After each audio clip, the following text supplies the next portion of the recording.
Allahabad high court ने एक महत्वपूर्ण आदेश में उत्तर प्रदेश की पूरी प्रशासनिक मशीनरी को यह सुनिश्चित करने का निर्देश दिया है कि राज्य में जो लोग ईसाई धर्म अपना चुके हैं वो किसी भी हालात में अनुसूचित जाति के लाभ लेना जारी ना रख सकें। हाईकोर्ट ने साफ किया है कि धर्म परिवर्तन के बाद भी अनुसूचित जाति का दर्जा बनाए रखना संविधान के साथ धोखा है। यही बात सुप्रीम कोर्ट ने 2024 में कही थी। न्यायमूर्ति प्रवीण कुमार गिरी की एकल पीठ ने यह आदेश सीआरपीसी की धारा 482 के तहत दायर एक याचिका को खारिज करते हुए दिया।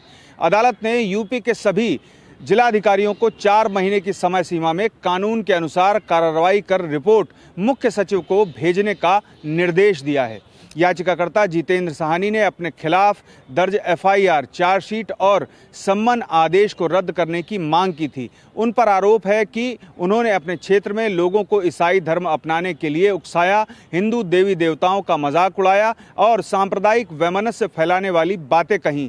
एफआईआर में उन पर आईपीसी की धारा 153A और 295A के तहत केस दर्ज हुआ। साहनी का तर्क था कि उन्होंने सिर्फ अपने खेत में यीशु के संदेश सुनाने की अनुमति मांगी थी, उन्हें झूठा फंसाया जा रहा है।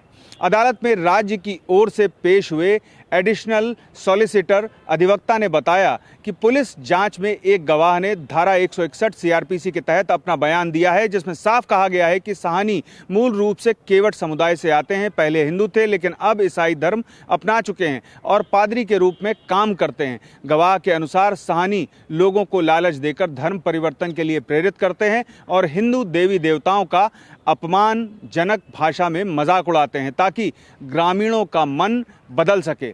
हाईकोर्ट ने अपने आदेश में गवाह लक्ष्मण विश्वकर्मा के बयान के अहम हिस्सों को दर्ज किया। गवाह ने आरोप लगाया कि साहनी यह कहकर हिंदू आस्था का मजाक उड़ाते थे कि हिंदू धर्म में जाति व्यवस्था के कारण सम्मान नहीं मिलता, जबकि ईसाई धर्म अपनाने से नौकरी, व्यापार और आर्थिक मदद मिलने का दावा किया जाता था। इस मामले में अदालत ने जोर देकर कहा कि संविधान अनुसूचित जाति आदेश 1950 का पैरा 3 बिल्कुल स्पष्ट है। उसके अनुसार कोई भी व्यक्ति जो हिंदू, सिख या बौद्ध धर्म के अलावा किसी अन्य धर्म को अपनाता है वो एससी नहीं माना जा सकता। न्यायालय ने सुप्रीम कोर्ट के हालिया फैसले सी सिल्वा रामी बनाम डिस्ट्रिक्ट कलेक्टर 2024 का भी हवाला दिया। इस फैसले में शीर्ष अदालत ने साफ कहा था कि ईसाई धर्म अपनाने वाले व्यक्ति की मूल जाति की पहचान समाप्त हो जाती है और यदि वह आरक्षण के लाभ के लिए स्वयं को फिर से हिंदू बताता है तो यह संविधान के साथ धोखा है। इलाहाबाद हाई कोर्ट ने अपने आदेश में आंध्र प्रदेश हाई कोर्ट के वर्ष 2025 के फैसले अकल्ला रामी रेड्डी बनाम स्टेट ऑफ एपी का भी उल्लेख किया है। उस फैसले में कहा गया था कि ईसाई धर्म स्वीकार करने और सक्रिय रूप से उसी का पालन करने वाले व्यक्ति पर अनुसूचित जाति जनजाति अत्याचार निवारण अधिनियम लागू नहीं हो सकता, क्योंकि ईसाई धर्म में जाति व्यवस्था नहीं होती है। इसलिए एससी वर्गीकरण का आधार ही खत्म हो जाता है। यूपी सरकार और केंद्र सरकार को सख्त आदेश इस मामले में हाईकोर्ट ने जारी किया। न्यायमूर्ति गिरी ने सरकार और प्रशासन से कहा कि वह इस विषय को गंभीरता से ले और सुनिश्चित करे कि कहीं भी एससी लाभ का गलत इस्तेमाल ना हो। अदालत ने मुख्य रूप से अपने आदेश में कैबिनेट सचिव, भारत सरकार, मुख्य सचिव, यूपी अल्पसंख्यक कल्याण विभाग के प्रमुख सचिव, सामाजिक कल्याण विभाग के अतिरिक्त मुख्य सचिव जैसे बड़े अधिकारियों को आदेश दिया कि वे केवल कानून के आधार पर ही कदम उठाएं। यह सुनिश्चित करें कि अल्पसंख्यक दर्जे और एससी के बीच किसी भी तरह की गड़बड़ी ना हो। सबसे महत्वपूर्ण निर्देश यह है कि उत्तर प्रदेश के सभी जिलाधिकारियों को 4 महीने के भीतर अपने जिलों में जांच कर कार्रवाई करनी होगी और अपनी रिपोर्ट मुख्य सचिव को भेजनी होगी।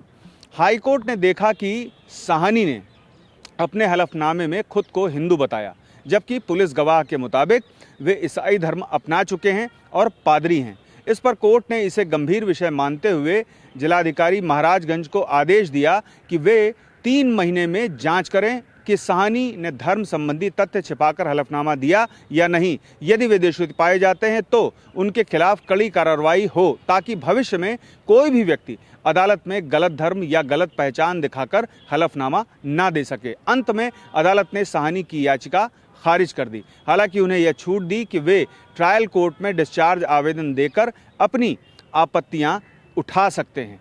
पीयूष पांडे, TV9 भारतवर्ष, नई दिल्ली।